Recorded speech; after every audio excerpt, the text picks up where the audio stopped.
Did Zillow just kill the real estate agent?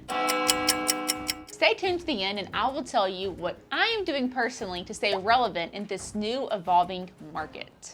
So back in February of 2021, Zillow acquired ShowingTime. And what ShowingTime is it is a large platform that agents like myself will call to set up showings on properties. Now, showing a property is a very vital piece of selling a property.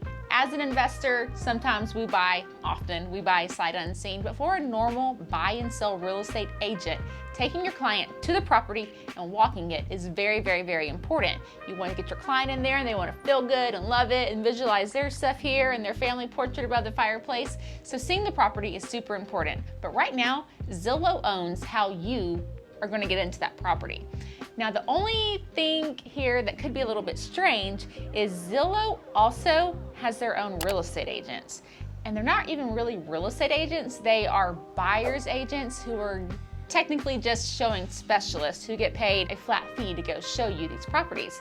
So as a real estate agent, that kind of means you aren't needed. Zillow also is starting to buy houses like Opendoor does. Being a real estate investor, we often sell houses to Opendoor, and recently here, Zillow has become a player in this crazy world that is, like I said, forever evolving. If they own the platform that you have to schedule, they also have their own showing agents, and they also have the cash to buy the property.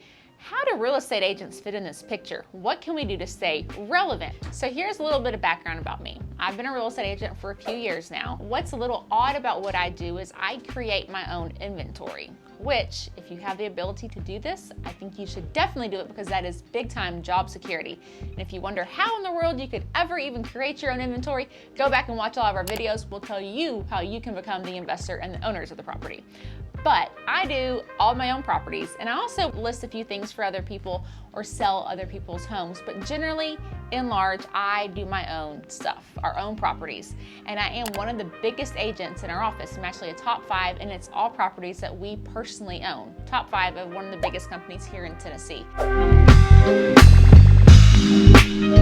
What I do, and I always do, and I know a lot of people get butthurt over it essentially, I cut my commission. If Zillow or Redfin is going to do this for 1% or 2%, and I stick to my guns at 3%, I lose the deal. You can't stand against that because at the end of the day, your client is willing to make the biggest money. Yeah, you might be their friend and yeah, they might like the personal touch you have to offer, but is that worth $20,000 or $30,000 or whatever that commission difference is?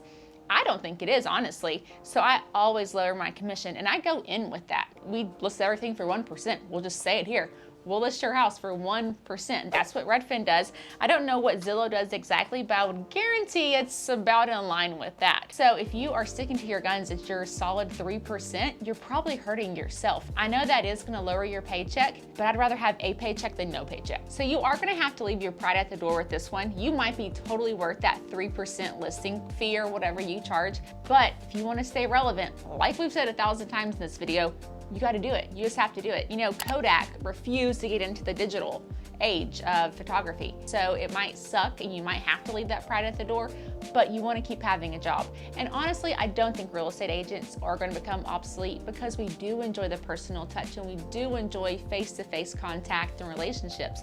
So I think it's very, very, very important that you have the personal touch. Maybe take an additional staging course. So when you are going in to meet with the client, you also can say, hey, I can stage this house. I can move your furniture around. We can make this really appealing. So you're gonna have to up your game to make the sell against these huge people like Redfin and Zillow, who unfortunately, or maybe fortunately, are starting to completely dominate the market. And not just here in Tennessee, I'm talking nationwide and even beyond our borders. They are everywhere. Stay relevant, up your game, level up. If there is ever a time to level up, it is now. So lastly, what do you think? Do you think that we're gonna come to a time in this world where we just roll up to a property, put in some code in our phone, we go get the key, look at it ourselves, and make an offer digitally, and not even have to talk to an agent or another person in this transaction? How do you think it's gonna go?